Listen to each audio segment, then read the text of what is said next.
ladies and gentlemen. Good day to everyone. It is a great honor and a privilege to be a part of this wonderful event.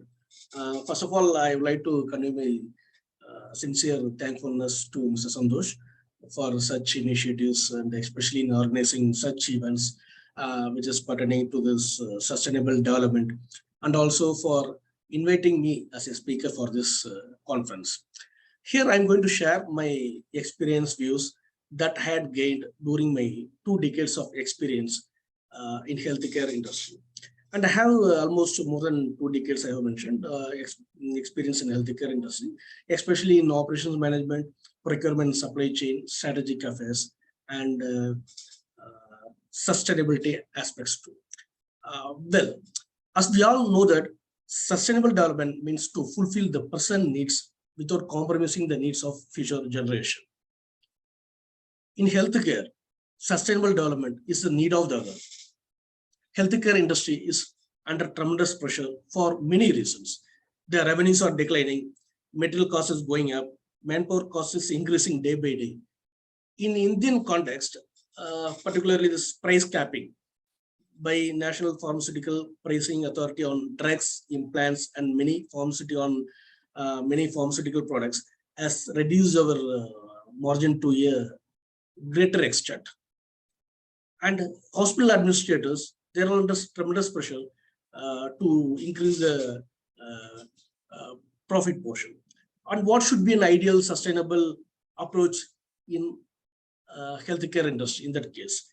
An ideal sustainable climate resilient approach in healthcare should be a robust sustainable strategy and programs that should address the 3 elements of sustainability: the social sustainability, which means the people; economic sustainability, the prosperity; and environmental sustainability, the planet, to achieve the triple aim goals of the any healthcare organization, which is a better health, better care, and lower cost.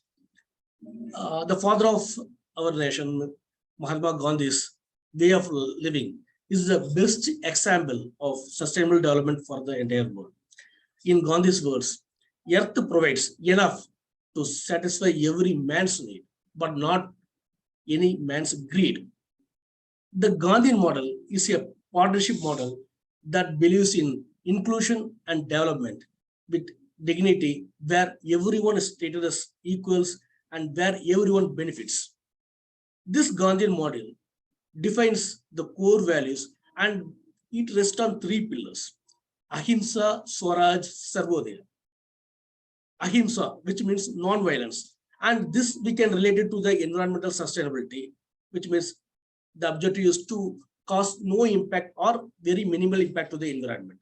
The next one, Swaraj, which is a self-control, and it can be related to the economic sustainability, which means the optimization in 3 aspects, like process optimization, consumption optimization, and price optimization. The third one, the Sarvodaya, that is benefits to all. And this can be related to the social sustainability, and wherein we'll be achieving the triple aim goals, which I had mentioned earlier: better health, better care, and lower cost. Mahatma Gandhi's sustainable development, it is based on the ethical vision in which individual is at the center position and also the society in relation with nature. A judicial shift is the need of the modern age, that is from a consumer society to the conservative society. In sustainable development goals, out of 17 sustainable development goals, there are 7 that is most relevant to the healthcare industry that can make a significant positive impact.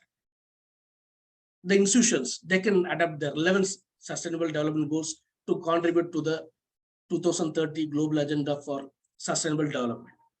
And this 7 identified is sustainable development goals. These are all relevant to the healthcare industry, or good health and well-being, quality education, affordable and clean energy, decent work and economic growth, industry, innovation and infrastructure, responsible consumption and production, and finally, the peace, justice, and strong institutions. There are 5 pillars in healthcare sustainability. They are people, patients, public, the community, the planet, and the organization. The healthcare institutions should have a robust sustainability approach and strategies to make a significant impact on our patients, people, public, and most importantly, the planet, our one and the only home. For an effective sustainability approach, the institution should have a robust governance structure and strategies, which should be guided by the top leadership team with clearly defined lines of accountability for sustainable development. This approach should have a comprehensive approach that should be embedded with sustainable values that can support the United Nations Sustainable Agenda and goals, as well as the 5 sustainability pillars that I mentioned earlier. What are the tenets of healthcare sustainability? One is to ensure ethics and transparency, and they should be at the forefront of our daily operations. The next is to comply with legislation, regulations, and code of conduct. Third one is to enrich our local economy and delivering the sustainable economic growth to investors, and to engage continuously with all relevant stakeholders, that includes patients, employees, suppliers, and the students as well. The next, the tenet is to continuously working to improve the quality of our healthcare services to meet stakeholder expectations and to provide high quality healthcare services through highly trained medical, nursing, and administrative personnel. And to analyze and improving our environmental performance by identifying and monitoring the environmental impacts of the business activities and facilities, and also to raise employee awareness of environmental issues and encouraging green practices in each and every activity as much as possible. And thereby to make a positive impact on local communities which we operate in, and also assisting them in improving their quality of life. Any healthcare institution should strive to provide excellent care and outcomes to the patients, total well-being and development for our people, giving back to the communities in which we operate, and while protecting our planet. When we implement sustainable policy, the material assessment needs to be conducted initially to identify our material sustainability matters. Thereafter, it will be followed by establishing and implementing sustainable policy, establish key performance indicators, develop sustainability roadmap and action plan, and increase the priority of health and safety related material matters. And this in sustainability has to be integrated across all operations of the hospital and align it with the United Nations agenda goals and the 5 sustainability pillars. This, we should conduct this material assessment, conduct periodically to ensure the relevance of sustainability matters, and which has to be reviewed periodically. The healthcare institutions can achieve the real purpose of touching lives and transforming care by empowering our patients, inspiring our people, nurturing a healthier society, and protecting our planet. Healthcare services need to become significantly more proactive in leading the transformation to net zero carbon emission. Healthcare industry constitutes 4.4% of the greenhouse emissions, and this transformation to net zero will build a strong, robust climate resilience and sustainability into our services that will reduce the burden on hospitals and healthcare systems, and thereby improving the quality of life and health care for all.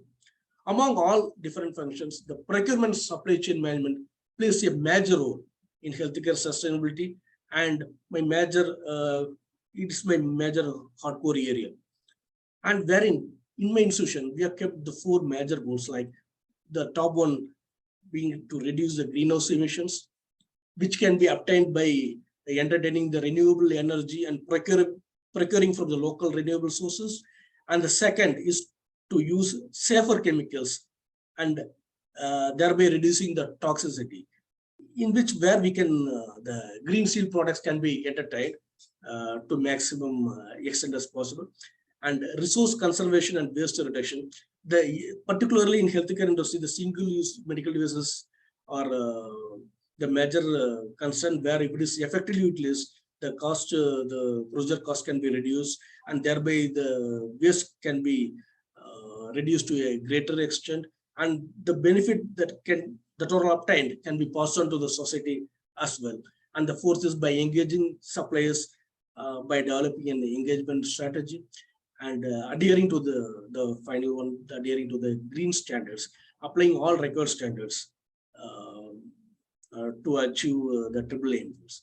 Any successful sustainable program require an institutional level commitment. To propagate the policy and to drive change, we should have a dedicated sources to make this program successful. Senior leadership support and involvement, including good communication as well as both symbolic and sustainable action, are key to any program's long-term success. The objective is that these policies and practices of top management shall mold and shape the behavior of our entire staff by minimizing our environmental footprint, by encouraging environmental sustainable practices, and thereby fostering a green culture in everything what we do.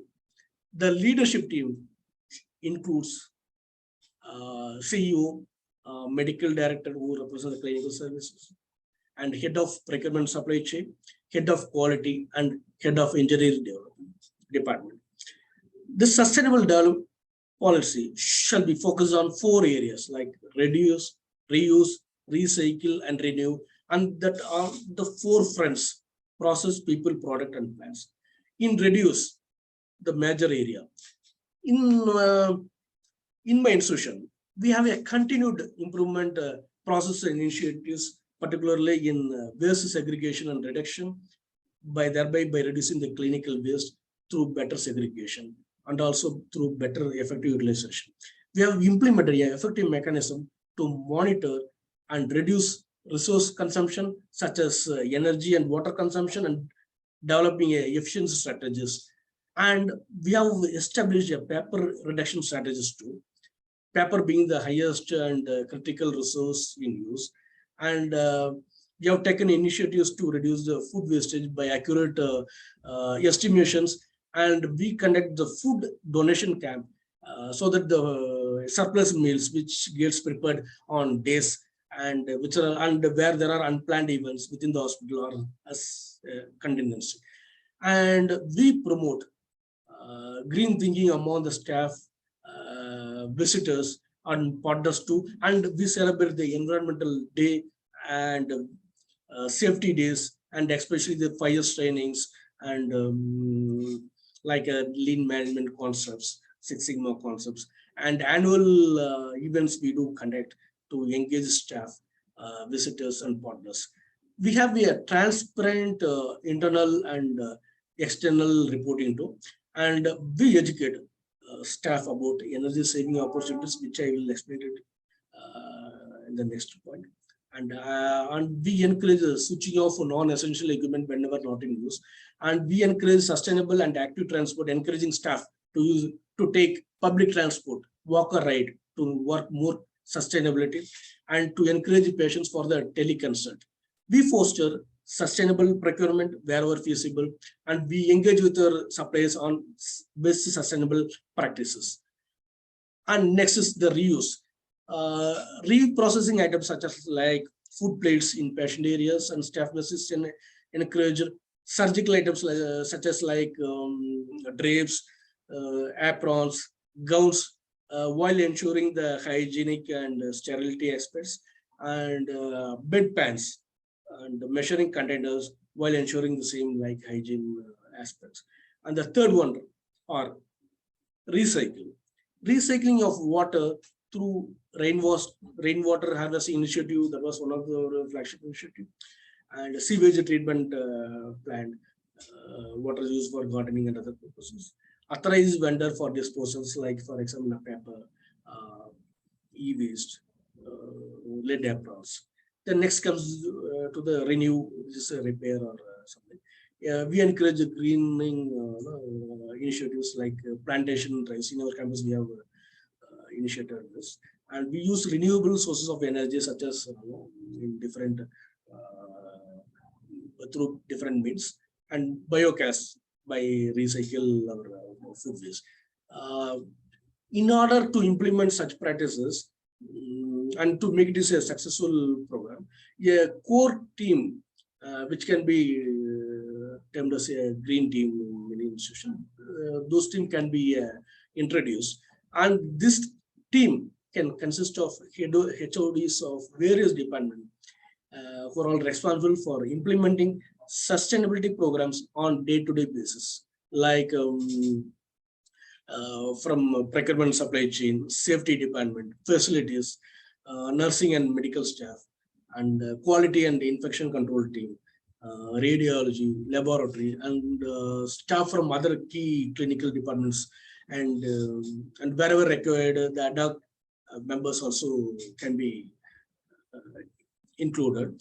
And the responsibilities of this green team can be for includes identifying the goals and objectives of the organization regarding the sustainability, designing and planning programs to meet the goals of the program, and developing a strategy for communicating facilities sustainable activities, and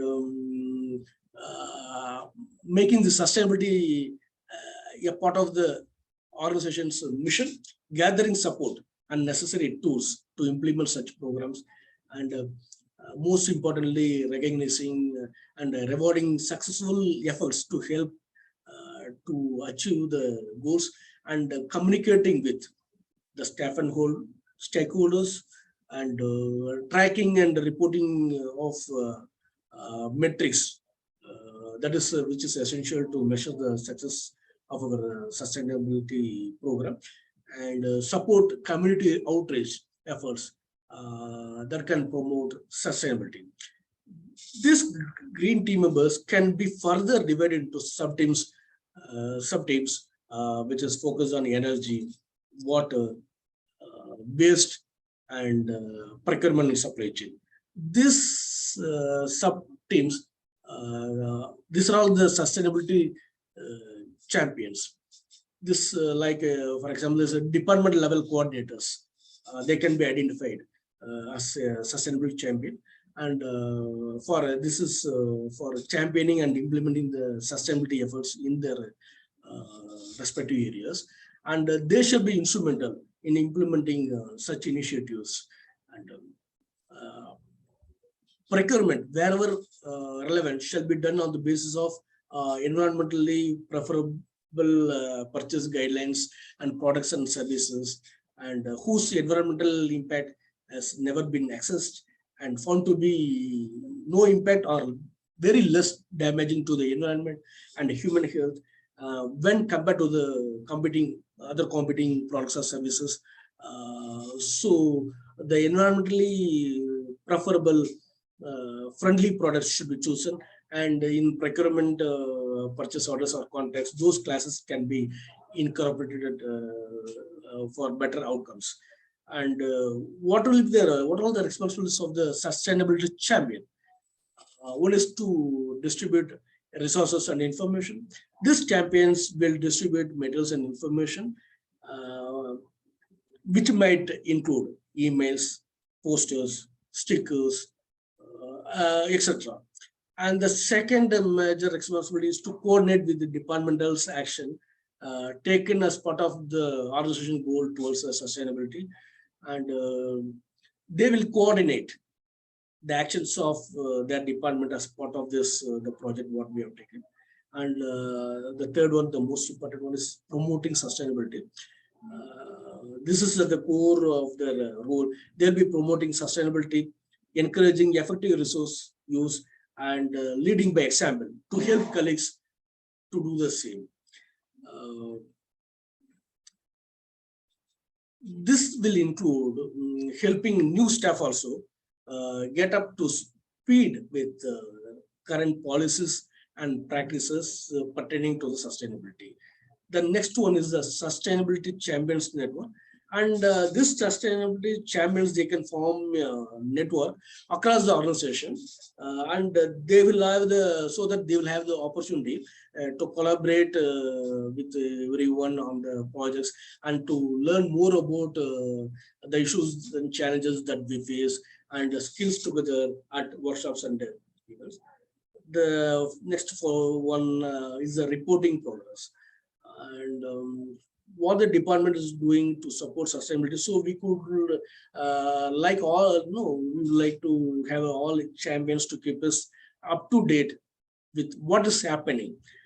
This can be done by writing like a blog post for the sustainability blog, sharing photos, and through writing articles or by giving presentation. The last one can be the feedback.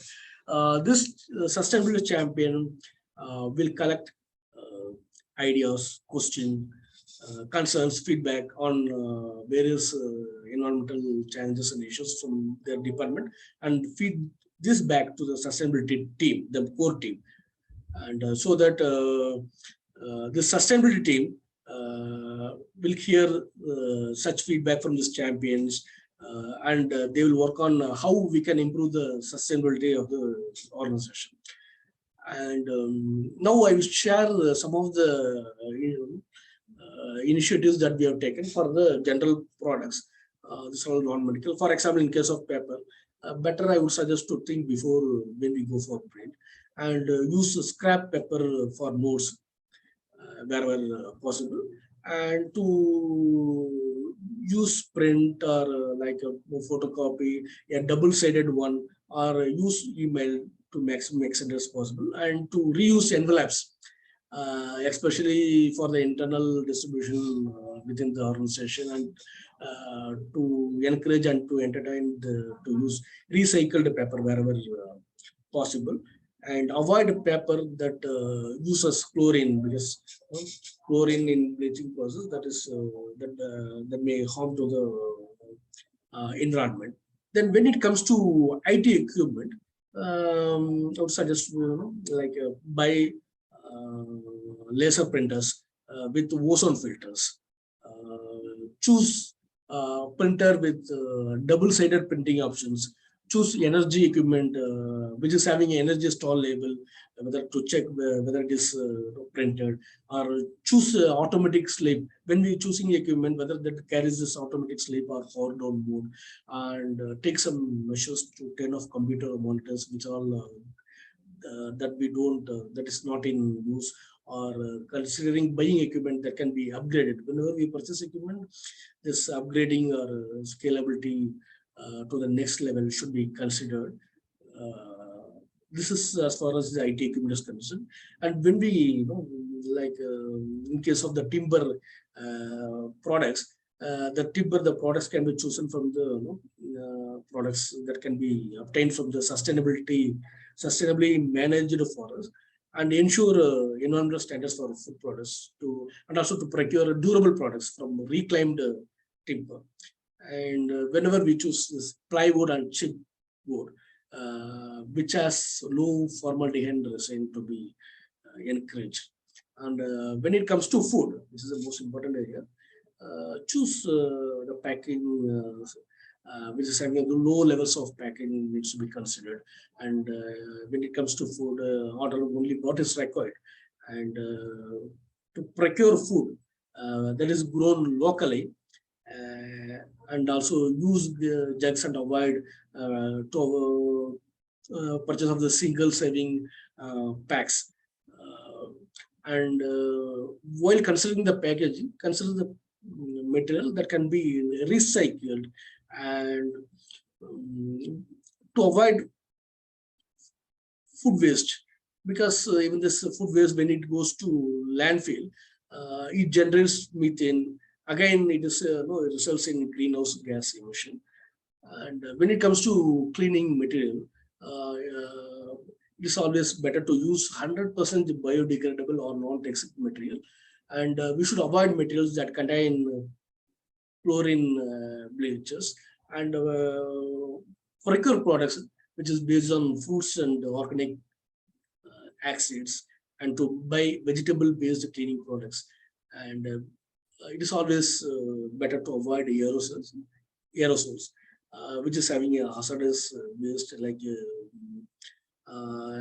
it is having a substance which is deplete the ozone layer. And avoid wherever there's excess packaging is there, better to avoid it. And bulk purchases should be entertained to avoid the unnecessary transportation. And whenever we procure, ensure that they take back or buy back scheme, and those classes are added or incorporated. This measures can be taken. And in case of transport, encourage staff. Nowadays, most of them should encourage staff to use public transport.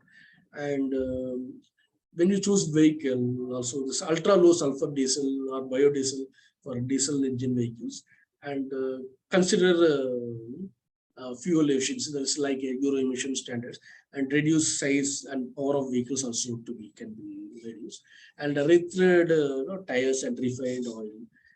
These are the measures initiatives we can take for better outcomes.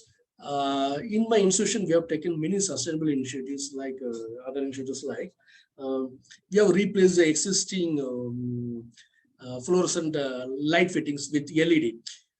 This CFL lamps become dim after 8,000 to 10,000 hours, but LED light, it can maintain 70% of its brightness even after 50,000 hours.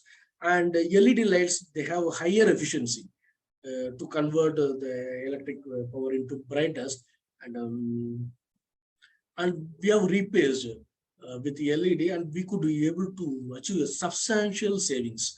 And moreover, this CFL lamp contains a mercury toxic material, which is harmful to the environment, and while disposing it also, it requires a special treatment.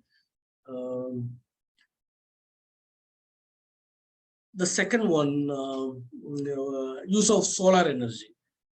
When we travel in this 21st century, we need to take care of our planet, thereby keeping in mind this valuable thought. And we have introduced, started using the solar energy. By using this precious energy, we could able to save, again, we could able to have a significant cost savings, also conserve precious natural resources.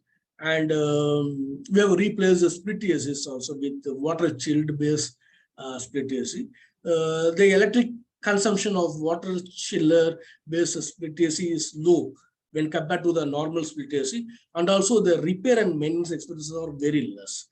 And one more initiative what we have taken is we have provided a thermostat to control room temperature in patient rooms. That is also one of our initiative. And we have installed VFD based water cooled chiller to save electricity. Previously, we were using the reciprocating type. This VFD based water cooled chillers, it work as per the requirement of the heat load.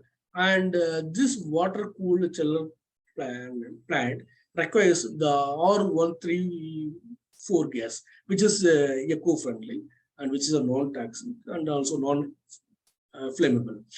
And in parking area, the street lights and LED signages, we have installed a timers to reduce the manpower utilization. And for in all our lifts, we have used VFD panel, and we have phased out this R22 type gas, which is used in normal split AC, with this, which I mentioned, with water cooled chiller based split AC, to reduce power consumption and also to save ozone, to protect our ozone. We have provided solar water heater for patient rooms. And coming to the other challenges faced by other healthcare institutions, there are top two challenges. Is the high cost of treatment and surgical procedures due to high expensive medical devices. This is one of the top major challenges faced by any healthcare institution. And the second challenge is the impact of the huge medical bills generated. These are the two challenges. And most of the medical devices are very expensive. And so that it makes the complex, make these complex procedures unaffordable for majority of the population, particularly in developing countries like India. So we have conceptualized and introduced a very innovative novel concept, and which is a 4-dimensional music concept, like multi-unit selective inventory control concept. And this has been introduced to achieve a sustainable healthcare. This is the only approach that covers all the three elements of sustainability that constitutes the triple bottom line of any organization. like as I mentioned, the social one, social sustainability, economic and environmental sustainability. And this four-dimensional approach, it integrates the various functions of the hospital, like finance, operations, stores, purchasing, and waste management. And generally, as of now, there are only three dimensions are used, which is termed as a music 3D, and which is based on the consumption value of the item, criticality of the item, and lead time for classifying the materials. This methodology addresses only the social and economic sustainability to a certain extent, and it does not address the environmental sustainability, whereas the new concept, the fourth dimensional concept, it addresses all the three parameters like of the sustainability, social, economic, and environmental to a greater extent.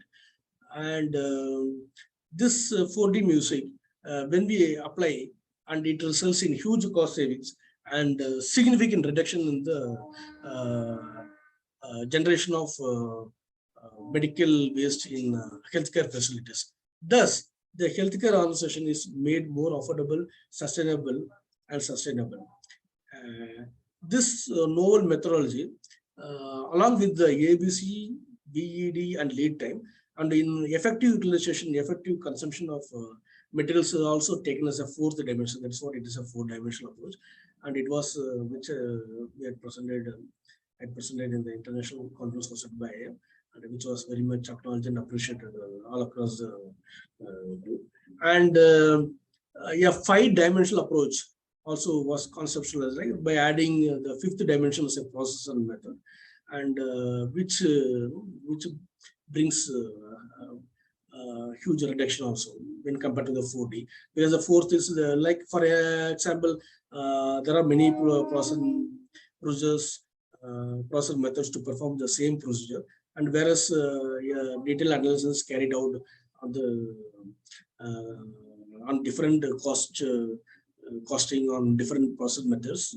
For example, like I can say in cath lab, angiogram, and it can be performed by two different methods, like on radial and femoral. So, which is a cost beneficial, and the items used for two different procedures are all different, and also the reusability and effective utilization also varies between these two procedures. So, those factors also to be taken into account.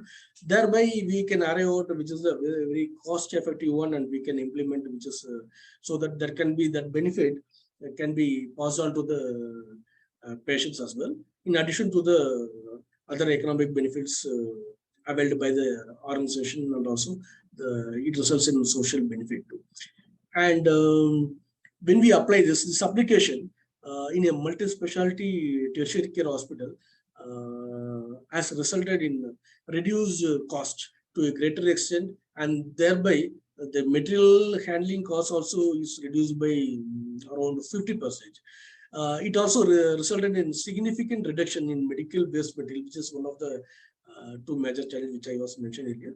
Due to the effective, when we effectively utilize this, effectively manage of reuse of medical devices, and so that there's a significant reduction in medical waste. This cost of procedures can be reduced by almost 60% when this method is followed by ensuring strict control on hygiene and safety. The benefits, as I mentioned, arrived out of this economic, environmental, social, clinical outcomes can be shared with the community to make the healthcare more affordable and accessible. This also results in significant improvement in clinical outcome, quality service level, and especially this patient satisfaction due to timely availability and the delivery of materials. And this research indicated more than 50% of savings in the cost of the medical devices. Similarly, the amount of waste generated and its disposal can be significantly reduced. Thereby, it contributes to the environmental friendliness. It is estimated that there would be a reduction of 25% in the total quantity of medical waste produced. Lastly, the sharing the cost savings with the patients would make the healthcare affordable and accessible for the society. Thus, this healthcare organization can be made sustainable by contributing to the triple bottom line of the organization, and thereby achieving the triple aim goals: better health, better care, and lower cost. And it is hypothesized that this idea of reusability, particularly from Indian context, this can be extended to the government hospitals as well, in the those are located in urban and rural areas, to provide affordable, accessible, and sustainable healthcare services to the society. The key metrics now that we can adapt to measure such sustainability, that we can have a carbon footprint, um, energy consumption, product reuse rate, and especially which I was mentioning, this effective utilization of single-use reuse medical devices, and saving levels due to conservation and improvement efforts, which I had mentioned, and cost savings due to standardization and optimization, particularly the price optimization. And when we, from procurement aspects, when we reduce the number of brands, when we have a product standardization, supply standardization, we can have a huge significant cost savings. And this can be also, this is also can be one of the best metric to measure our success.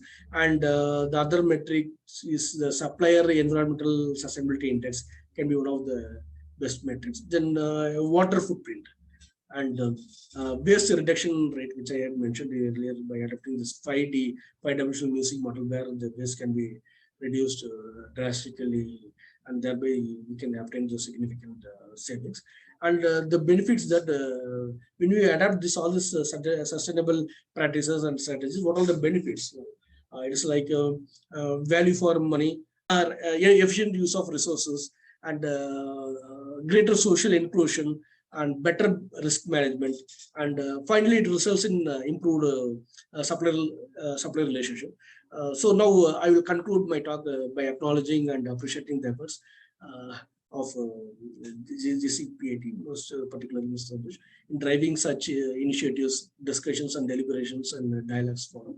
And I really thank once again for hosting us and providing me the opportunity in sharing my thoughts and views. And I'm sure such initiatives taken by Mr. Santosh, we can make this planet a better place to live in.